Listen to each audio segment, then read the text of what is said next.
Bah oui, forcément, à un moment donné, j'allais vous parler de Zorro d'Entre les Morts, qui est sorti chez Urban Comics, entièrement réalisé par Sean Murphy.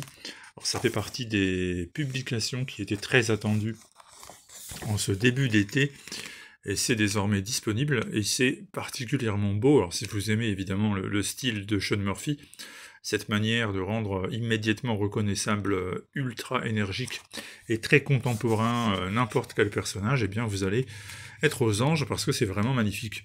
Concernant le personnage, bah, si vous êtes allergique aux Zorro traditionnels, c'est-à-dire personnages qui évoluent au début du 19e siècle au Mexique, et donc qui forcément passent plus de temps sur un cheval, le célèbre Tornado, et à se battre à l'épée contre des soldats qu'autre chose, et bien là vous allez avoir droit à une autre forme, vous allez avoir droit à un personnage moderne qui va lutter contre les cartels de la drogue, et ce n'est pas vraiment Zorro, ce n'est pas vraiment le Zorro de la légende, mais c'est quelqu'un qui endosse les habits de Zorro et qui incarne ce qu'incarne le personnage au départ, c'est-à-dire l'espoir, la rébellion, être capable de résister au plus fort lorsque ces derniers exercent un pouvoir et une puissance indue sur les plus faibles.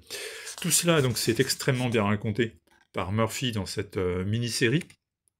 Au centre du récit, on a également El Rojo, qui est un criminel, un trafiquant de drogue. Ça fait des années qu'il fait régner la terreur dans le comté de De La Vega, et l'histoire commence alors que El Rojo va littéralement assassiner un des hommes importants de la ville, et cela sous les yeux de ses enfants, la jeune Rosa et le non moins jeune Diego, et leur père était habillé en Zorro, justement, à ce moment-là. Ça se passait durant la fête des morts dans le village, et les gamins vont vivre une existence séparée dès l'instant de ce drame. Rosa va grandir et même être au service carrément de ce baron de la drogue. C'est pour elle une manière de survivre, tandis que le petit, Diego, lui, va devenir mutique. Il ne va plus jamais prononcer le moindre mot, et il va être élevé par son grand-père, qui va lui apprendre le maniement de l'épée, qui va faire de lui un combattant hors pair, et qui va un jour lui remettre entre les mains une épée qui aurait appartenu au célèbre Zorro, et à partir de là, eh bien, le récit va basculer vers quelque chose d'autre, avec une interrogation perpétuelle. Est-ce que Diego a été visité par l'esprit de Zorro, ou est-ce tout simplement que Diego a choisi d'incarner volontairement Zorro pour aussi apporter de l'espoir à ceux qui n'en avaient plus? Eh bien, tout ça, c'est au centre du récit, c'est très bien écrit, et je répète, hein, c'est une réussite incontestable que celle de Sean Murphy, avec Zorro d'Entre les Morts.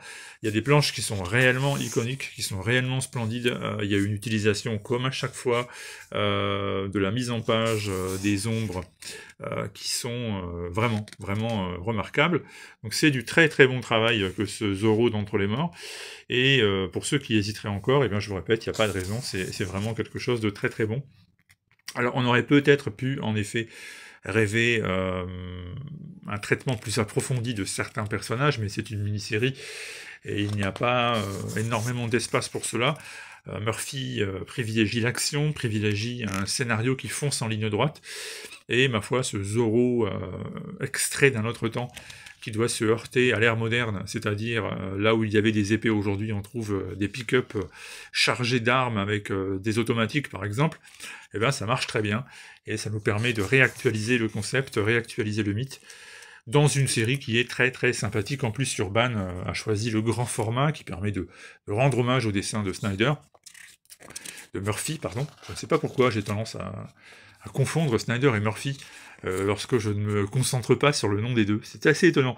En plus, ils sont extrêmement différents, donc il n'y a pas de raison de les confondre. Et puis en fin d'album, vous avez pas mal de bonus avec les couvertures notamment, les couvertures variantes qui ont accompagné les sorties des différents épisodes à l'époque au format mensuel. Et puis, oui, c'est très beau. C'est vraiment très très beau. C'est un album de grande qualité, je le répète. Et donc, à vous de jouer, si ça vous intéresse, c'est disponible en librairie, signé Sean Murphy, Zorro d'Entre les Morts, c'est chez Urban Comics.